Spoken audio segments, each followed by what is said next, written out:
ആകാശവാണി.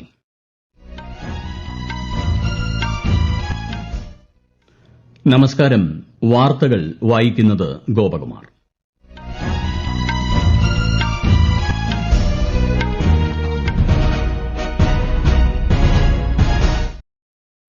പ്രധാന വാർത്തകൾ. രാജ്യത്തിന്റെ ഉന്നമനത്തിന് സ്ത്രീകളുടെ വികസനം അത്യന്താപേക്ഷിതമാണെന്ന് രാഷ്ട്രപതി ദ്രൌപദി മുർമു. പ്രധാനമന്ത്രി നരേന്ദ്രമോദിക്ക് മൌറീഷ്യസിൽ ഊഷ്മള വരവേൽപ്പ്. മൌറീഷ്യസ് ദേശീയ ദിനാഘോഷങ്ങളിൽ പ്രധാനമന്ത്രി വിശിഷ്ടാതിഥിയായി പങ്കെടുക്കും. പാർലമെന്റിന്റെ ഇരുസഭകളിലും നടപടിക്രമങ്ങൾ പുരോഗമിക്കുന്നു. ആശാപ്രവർത്തകർക്കുള്ള ധനസഹായം വർദ്ധിപ്പിക്കുന്ന കാര്യം കേന്ദ്ര സർക്കാർ പരിഗണിക്കുന്നതായി കേന്ദ്ര ആരോഗ്യമന്ത്രി JP. Nadda.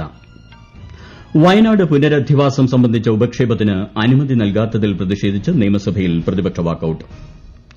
Wrestling federation of ഇന്ത്യയുടെ സസ്പെൻഷൻ നീക്കി കേന്ദ്ര കായിക മന്ത്രാലയം. ഐഎസ്എൽ ഫുട്ബോളിൽ ഇന്ന് ബംഗളൂരു എഫ്.സി. മുംബൈ സിറ്റിയെ നേരിടും.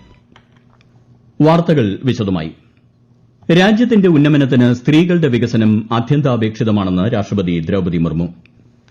ബഠിണ്ഡയിൽ പഞ്ചാബ് കേന്ദ്ര സർവകലാശാലയുടെ ബിരുദദാന ചടങ്ങിൽ പങ്കെടുക്കുകയായിരുന്നു രാഷ്ട്രപതി.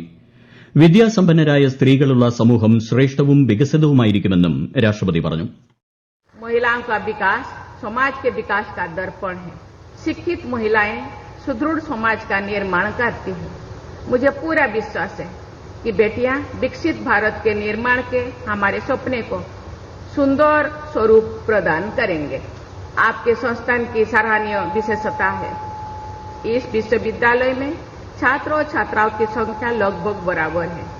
मैं आशा करती हूं कि बठिंडा विश्वविद्यालय परिवार के सभी सदस्य भारत की विविधता, एकता और उत्कृष्टता के प्रभावशाली उदाहरण प्रस्तुत करते रहेंगे. 2 ദിവസത്തെ പഞ്ചാബ് ചണ്ഡിഗഡ് സന്ദർശനത്തിനെത്തിയ രാഷ്ട്രപതി ഇന്ന് ബഠിണ്ഡ എയിംസിന്റെ ബിരുദദാന ചടങ്ങിലും പങ്കെടുക്കും. പ്രധാനമന്ത്രി നരേന്ദ്രമോദിക്ക് മൌറീഷ്യസിൽ ഊഷ്മള വരവേൽപ്പ്. 2 ദിവസത്തെ സന്ദർശനത്തിനായി പോർട്ട് ലൂയിസിലെത്തിയ പ്രധാനമന്ത്രിയെ മൌറീഷ്യസ് പ്രധാനമന്ത്രി നവീൻ ചന്ദ്ര രാങ്കൂലം വിമാനത്താവളത്തിലെത്തി സ്വാഗതം ചെയ്തു. മൌറീഷ്യസിലെ ഇന്ത്യൻ പ്രവാസി സമൂഹവും അദ്ദേഹത്തെ വരവേൽക്കാൻ എത്തിയിരുന്നു. ഹൃദയംഗമമായ വരവേൽപ്പിൽ നന്ദി രേഖപ്പെടുത്തിയ ശ്രീ മോദി മൌറീഷ്യസുമായുള്ള സഹകരണം ശക്തിപ്പെടുത്താൻ സന്ദർശനം വഴിയൊരുക്കുമെന്ന പ്രതീക്ഷയും പങ്കുവച്ചു.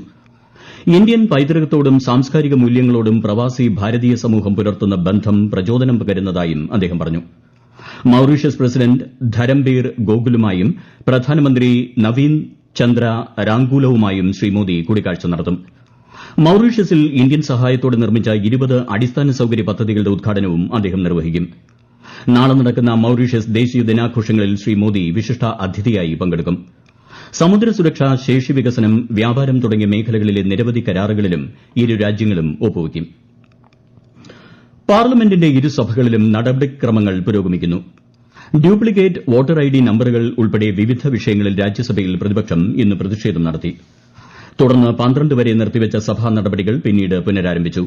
ഡ്യൂപ്ലിക്കേറ്റ് വോട്ടർ ഐഡി നമ്പറുകൾ നൽകുന്നതിനെതിരെയും ദക്ഷിണേന്ത്യൻ സംസ്ഥാനങ്ങളിലെ മണ്ഡല പുനർനിർണ്ണയ പ്രക്രിയ ഉപേക്ഷിക്കണമെന്നാവശ്യപ്പെട്ടും പ്രതിപക്ഷ പാർട്ടികൾ കൊണ്ടുവന്ന അടിയന്തര പ്രമേയ നോട്ടീസുകൾ രാജ്യസഭ ഡെപ്യൂട്ടി ചെയർമാൻ ഹരിവംശ് നിരസിച്ചതാണ് പ്രതിഷേധത്തിന് കാരണമായത്. ആശാപ്രവർത്തകർക്കുള്ള ധനസഹായം വർദ്ധിപ്പിക്കുന്ന കാര്യം കേന്ദ്ര സർക്കാർ പരിഗണിക്കുന്നതായി കേന്ദ്ര ആരോഗ്യമന്ത്രി ജെ.പി. നദ്ദ ദേശീയ ആരോഗ്യ ദൌത്യവുമായി നടത്തിയ യോഗത്തിൽ ഇത് സംബന്ധിച്ച നിർദ്ദേശങ്ങൾ നൽകിയതായും മന്ത്രി പാർലമെന്റിൽ പറഞ്ഞു. ആശാപ്രവർത്തകർക്ക് കേന്ദ്ര സർക്കാർ നൽകാനുള്ള തുകയിൽ കേരളത്തിന് നിലവിൽ കുടിശ്ശിക ബാക്കി നിൽക്കുന്നില്ല. വിനിയോഗ റിപ്പോർട്ട് അനുസരിച്ച് ഇനിയുള്ള തുക അനുവദിക്കുമെന്നും മന്ത്രി വ്യക്തമാക്കി. ദേശീയ വിദ്യാഭ്യാസ നയം, ത്രിഭാഷാ വിവാദം എന്നിവ ഉയർത്തി പാർലമെന്റിന് പുറത്ത് ഡിഎംകെ പ്രതിഷേധം. തമിഴ്നാടിനുള്ള വിദ്യാഭ്യാസ വിഹിതം കേന്ദ്രം ഉടൻ അനുവദിക്കണമെന്ന് ഡിഎംകെ എംപിമാർ ആവശ്യപ്പെട്ടു. വിഷയത്തിൽ ലോക്സഭയിൽ നടത്തിയ പരാമർശങ്ങൾക്ക് കേന്ദ്ര വിദ്യാഭ്യാസ മന്ത്രി ധർമ്മേന്ദ്ര പ്രധാൻ മാപ്പ് പറയണമെന്ന് ഡിഎംകെ എംപി കനിമൊഴി പറഞ്ഞു. ആശാവർക്കർമാരുടെ വിഷയം ചൂണ്ടിക്കാട്ടി കേരളത്തിൽ നിന്നുള്ള എംപിമാരും പാർലമെന്റിന് പുറത്ത് പ്രതിഷേധിച്ചു.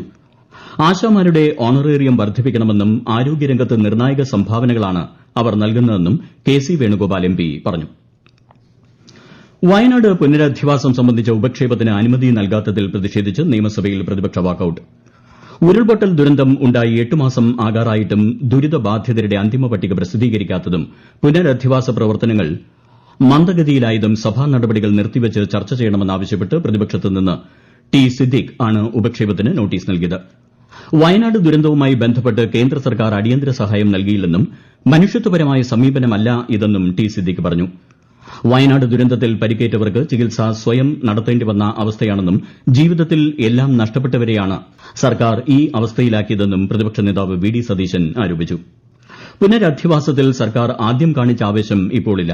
കേന്ദ്ര സർക്കാർ ഇക്കാര്യത്തിൽ കേരളത്തെ അവഗണിക്കുന്നതായും അദ്ദേഹം വിമർശിച്ചു. അതേസമയം വയനാട് പുനരധിവാസ പ്രവർത്തനങ്ങളിൽ കാലതാമസമുണ്ടായിട്ടില്ലെന്ന് റവന്യൂ മന്ത്രി കെ രാജൻ മറുപടി നൽകി.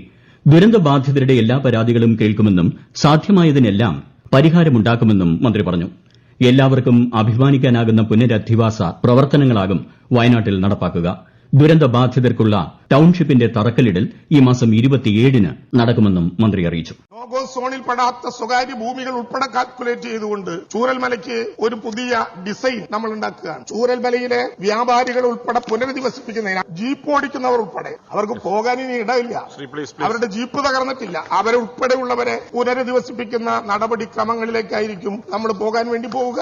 സാർ, ഒരൊറ്റ ദുരന്തബാധിതനെയും അവിടെ ഒറ്റപ്പെടുത്തില്ല. ഈ ദുരന്തത്തിൽ ഏതെങ്കിലും വിധത്തിലുള്ള നഷ്ടമുള്ള ഒരാളെയും അവിടെ ഒറ്റപ്പെടുത്തില്ല. മന്ത്രിയുടെ മറുപടിയെ തുടർന്ന് ഉപക്ഷേപത്തിന് സ്പീക്കർ അനുമതി നിഷേധിക്കുകയായിരുന്നു. ഈ വാർത്തകൾ ആകാശവാണിയിൽ നിന്ന്. ആകാശവാണി വാർത്തകളും വാർത്താ അധിഷ്ഠിത പരിപാടികളും all India radio news Thiruvananthapuram YouTube ചാനലിലും at all India radio news Thiruvananthapuram Facebook പേജിലും AIR ന്യൂസ് _ ഇൻസ്റ്റഗ്രാം അക്കൌണ്ടിലും at AIR news _ TVM X ഹാൻഡിലും ലഭ്യമാണ്. മാസങ്ങൾ നീണ്ട അനിശ്ചിതത്വത്തിന് ഒടുവിൽ റെസ്ലിംഗ് ഫെഡറേഷൻ ഓഫ് ഇന്ത്യയുടെ സസ്പെൻഷൻ നീക്കി കേന്ദ്ര കായിക മന്ത്രാലയം. ജോർദാനിൽ നടക്കാനിരിക്കുന്ന ഏഷ്യൻ ചാമ്പ്യൻഷിപ്പിനുള്ള സെലക്ഷൻ ട്രയൽസ് ഉൾപ്പെടെ പുനരാരംഭിക്കുന്നതിന് തീരുമാനം വഴിയൊരുക്കും. WFI പിന്തുടരേണ്ട മാർഗ്ഗനിർദ്ദേശങ്ങളും മന്ത്രാലയം നിശ്ചയിച്ചിട്ടുണ്ട്. അന്താരാഷ്ട്ര മത്സരങ്ങൾക്കുള്ള സെലക്ഷനിൽ സുതാര്യത ഉറപ്പുവരുത്തണമെന്നാണ് നിർദ്ദേശം. ഭരണനിർവഹണത്തിലും നടപടിക്രമങ്ങളിലുമുണ്ടായ വീഴ്ച കണക്കിലെടുത്ത് 2023 ഡിസംബർ 24-നാണ് കായിക മന്ത്രാലയം WFIയെ സസ്പെൻഡ് ചെയ്തത്. സ്ത്രീകളുടെയും കുട്ടികളുടെയും സംരക്ഷണം, സമഗ്ര വികസനം എന്നിവ ഉറപ്പാക്കാൻ ഇന്ത്യ പ്രതിജ്ഞാബദ്ധമാണെന്ന് കേന്ദ്ര വനിതാ ശിശുവികസന മന്ത്രി അന്നപൂർണ ദേവി. ന്യൂയോർക്കിൽ നടന്ന ഐക്യരാഷ്ട്രസഭയുടെ commission for status of women 69ാമത് സമ്മേളനത്തെ അഭിസംബോധന ചെയ്യുകയായിരുന്നു കേന്ദ്രമന്ത്രി. ലിംഗസമത്വത്തിൽ ഇന്ത്യയുടെ പുരോഗതിയെക്കുറിച്ച് വിശദീകരിച്ച മന്ത്രി സ്ത്രീകളുടെയും കുട്ടികളുടെയും ആരോഗ്യം, പോഷകാഹാരം, വിദ്യാഭ്യാസം, സാമ്പത്തിക അവസരങ്ങൾ എന്നിവ മെച്ചപ്പെടുത്താൻ രാജ്യം സ്വീകരിച്ച പദ്ധതികളും ചൂണ്ടിക്കാട്ടി. മെഡിക്കൽ ഉൽപ്പന്ന മേഖലയിലെ സഹകരണവുമായി ബന്ധപ്പെട്ട് ഇന്ത്യയും അർമേനിയയും ധാരണാപത്രം ഒപ്പുവച്ചു. വിദേശകാര്യമന്ത്രി എസ് ജയശങ്കറിന്റെയും അർമേനിയൻ വിദേശകാര്യമന്ത്രി അരാരത് മിർസോയന്റെയും സാന്നിധ്യത്തിൽ ഇന്നലെ ന്യൂഡൽഹിയിലാണ് ധാരണാപത്രം ഒപ്പുവച്ചത്. ഉഴുന്നുപരിപ്പിന്റെ തീരുവ രഹിത ഇറക്കുമതി അടുത്ത വർഷം മാർച്ച് 31 വരെ നീട്ടി കേന്ദ്ര സർക്കാർ. ആഭ്യന്തര വിപണികളിൽ ഉഴുന്നുപരിപ്പിന്റെ വില സ്ഥിരപ്പെടുത്താൻ നീക്കം സഹായിക്കും. ഇന്ത്യൻ സൂപ്പർ ലീഗ് ഫുട്ബോളിൽ ഇന്ന് ബംഗളൂരു FC മുംബൈ സിറ്റിയെ നേരിടും. ബംഗളൂരുവിലെ ശ്രീ കണ്ഠീരവ സ്റ്റേഡിയത്തിൽ രാത്രി 7:30-നാണ് മത്സരം. 1 പോയിന്റ് അകലെയാണ് മുംബൈ FCയുടെ പ്ലേ ഓഫ് സാധ്യത. ഇന്നത്തെ മത്സരം ജയിച്ചാൽ ഒഡീഷയ്ക്കും പ്ലേ ഓഫ് ഉറപ്പിക്കാനാകും. WPL ക്രിക്കറ്റിൽ ഇന്ന് മുംബൈ ഇന്ത്യൻസ് റോയൽ ചലഞ്ചേഴ്സ് ബംഗളൂരുവിനെ നേരിടും. രാത്രി 7:30-ന് മുംബൈയിലാണ് മത്സരം. ഹോളിയോടനുബന്ധിച്ച് 400-ലധികം പ്രത്യേക ട്രെയിൻ സർവീസുകൾ ഏർപ്പെടുത്തുമെന്ന് ഉത്തര റെയിൽവേ. ട്രെയിൻ ടിക്കറ്റ് കൈവശമുള്ള യാത്രക്കാർക്ക് മാത്രമായിരിക്കും പ്ലാറ്റ്ഫോമിലേക്ക് പ്രവേശനം അനുവദിക്കുകയെന്നും റെയിൽവേ അറിയിച്ചു. ലോകപ്രശസ്തമായ ആറ്റുകാൽ പൊങ്കാലയ്ക്ക് ഇനി 2 ദിവസം മാത്രം. പൊങ്കാല സമർപ്പണത്തിനുള്ള ഒരുക്കങ്ങൾ പൂർത്തിയായതായി ആറ്റുകാൽ ഭഗവതി ക്ഷേത്ര ട്രസ്റ്റ് ഭാരവാഹികൾ അറിയിച്ചു. നഗരത്തിൽ നാളെ ഉച്ച മുതൽ വ്യാഴാഴ്ച രാത്രി 8 വരെ ഗതാഗത നിയന്ത്രണവും ഏർപ്പെടുത്തിയിട്ടുണ്ട്. പ്രധാന വാർത്തകൾ വീണ്ടും. രാജ്യത്തിന്റെ ഉന്നമനത്തിന് സ്ത്രീകളുടെ വികസനം അത്യന്താപേക്ഷിതമാണെന്ന് രാഷ്ട്രപതി ദ്രൌപദി മുർമു. പ്രധാനമന്ത്രി നരേന്ദ്രമോദിക്ക് മൌറീഷ്യസിൽ ഊഷ്മള വരവേൽപ്പ്. മൌറീഷ്യസ് ദേശീയ ദിനാഘോഷങ്ങളിൽ പ്രധാനമന്ത്രി വിശിഷ്ട അതിഥിയായി പങ്കെടുക്കും. പാർലമെന്റിന്റെ ഇരുസഭകളിലും നടപടിക്രമങ്ങൾ പുരോഗമിക്കുന്നു. ആശാപ്രവർത്തകർക്കുള്ള ധനസഹായം വർദ്ധിപ്പിക്കുന്ന കാര്യം കേന്ദ്ര സർക്കാർ പരിഗണിക്കുന്നതായി കേന്ദ്ര ആരോഗ്യമന്ത്രി JP നഡ്ഡ. വയനാട് പുനരധിവാസം സംബന്ധിച്ച ഉപക്ഷേപത്തിന് അനുമതി നൽകാത്തതിൽ പ്രതിഷേധിച്ച് നിയമസഭയിൽ പ്രതിപക്ഷ വാക്കൌട്ട്. റെസ്ലിംഗ് ഫെഡറേഷൻ ഓഫ് ഇന്ത്യയുടെ സസ്പെൻഷൻ നീക്കി കേന്ദ്ര കായിക മന്ത്രാലയം. ISL ഫുട്ബോളിൽ ഇന്ന് ബംഗളൂരു FC മുംബൈ സിറ്റിയെ നേരിടും. വാർത്തകൾ കഴിഞ്ഞു. അടുത്ത വാർത്താ പ്രക്ഷേപണം വൈകുന്നേരം 6:30-ന്.